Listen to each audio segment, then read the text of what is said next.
Jumpa lagi dengan seri BIO, Belajar Biologi itu Oke, bersama Memlis.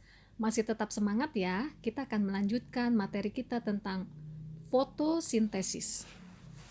Seperti yang sudah dipelajari di video pembelajaran sebelumnya, bahwa metabolisme dibagi menjadi dua, yaitu katabolisme yang sudah kita pelajari dan anabolisme yang akan kita pelajari sekarang. Anabolisme merupakan penyusunan senyawa kompleks organik dari senyawa-senyawa sederhana. Di sini membutuhkan energi. Sejumlah energi bisa berasal dari reaksi kimia, sehingga prosesnya disebut dengan kemosintesis. Dan apabila sumber energinya berasal dari cahaya, kita sebut dengan fotosintesis. Fotosintesis sendiri dibagi menjadi dua, yaitu reaksi terang membutuhkan cahaya dan reaksi gelap yang hasil akhirnya berupa karbohidrat. Fotosintesis, jika kita tuliskan secara sederhana reaksinya, yaitu CO2 ditambah H2O dengan bantuan cahaya di klorofil akan menghasilkan C6H12O6 dan oksigen. Perubahan CO2 menjadi C6H12O6 inilah yang disebut dengan reaksi gelap atau siklus Kelvin. Sedangkan H2O berubah menjadi O2 ini adalah reaksi terang atau Hill.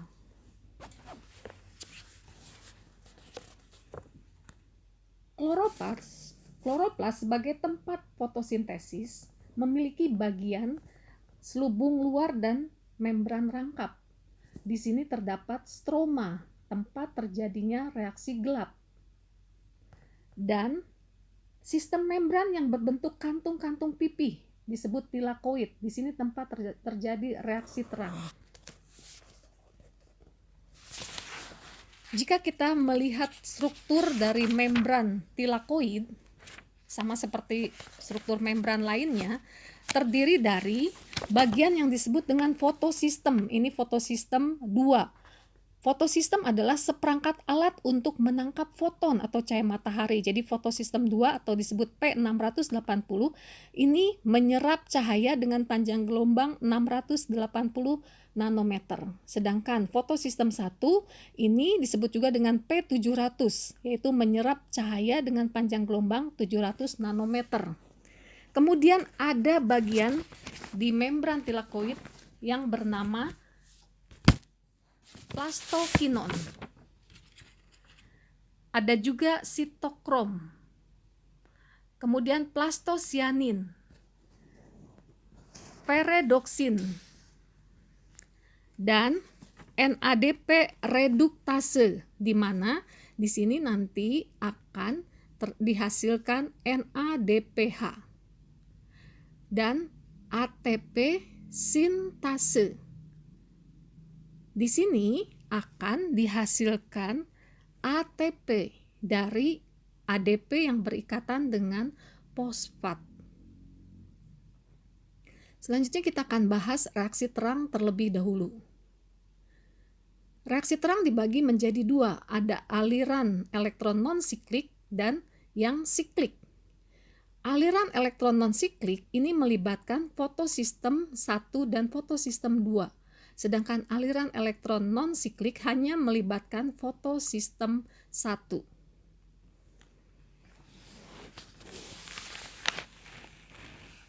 Bagaimana aliran elektron non-siklik? Kita lihat secara skematis, mulai dari sebelah kiri ya. Klorofil di fotosistem 2 akan menyerap cahaya, menyebabkan elektron berenergi tinggi terlepas dan akan ditangkap oleh akseptor elektron primer.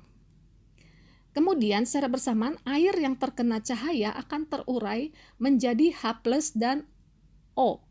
Satu oksigen akan bergabung kembali membentuk O2 dan akan dilepas ke udara. Nah, elektron yang di akseptor primer fotosistem 2 ini akan mengalir ke plastokinon, kemudian ke kompleks sitokrom, dan ke plastosianin menuju ke secara bersamaan di fotosistem 1 cahaya juga diserap, lalu klorofilnya akan teroksidasi. Elektron yang dari plastosianin akan ditangkap di fotosistem 1, ya, kemudian menghasilkan ATP. Sedangkan elektron yang tadi dilepas oleh fotosistem 1 akan ditangkap oleh akseptor elektron primer fotosistem 1 ke ferredoksin. Di sini NADP reduktase akan membentuk NADPH.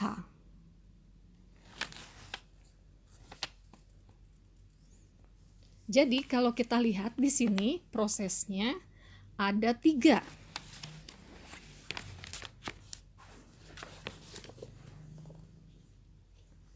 Yang pertama, di sini akan terjadi pemecahan H2O menjadi air dan oksigen sehingga disebut dengan peristiwa fotolisis. Kemudian juga ada fotofosforilasi, di sini pembentukan ATP. Dan peristiwa yang ketiga adalah pembentukan NADPH. Bagaimana yang aliran elektron yang siklik? Ini lebih sederhana ya. Jadi klorofil di P700 fotosistem 1 menyerap cahaya lalu melepaskan elektron. Nah, elektron yang berenergi tinggi itu dilepaskan dan ditangkap oleh akseptor primer fotosistem 1. Kemudian dialirkan kembali ke ferredoksin. Lalu elektron dari ferredoksin dikembalikan ke klorofil fotosistem 1 melalui kompleks sitokrom. Kemudian ke plastosianin sehingga klorofil A menjadi normal kembali.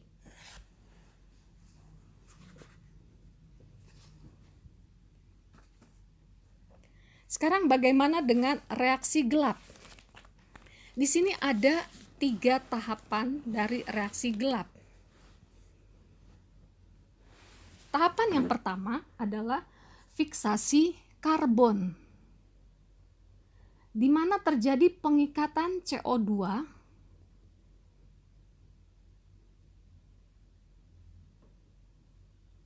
jadi reaksi gelap yang pertama fasenya adalah fiksasi karbon, di mana terjadi pengikatan CO2 oleh RUBP menjadi molekul 3-fosfogliserat atau PGA.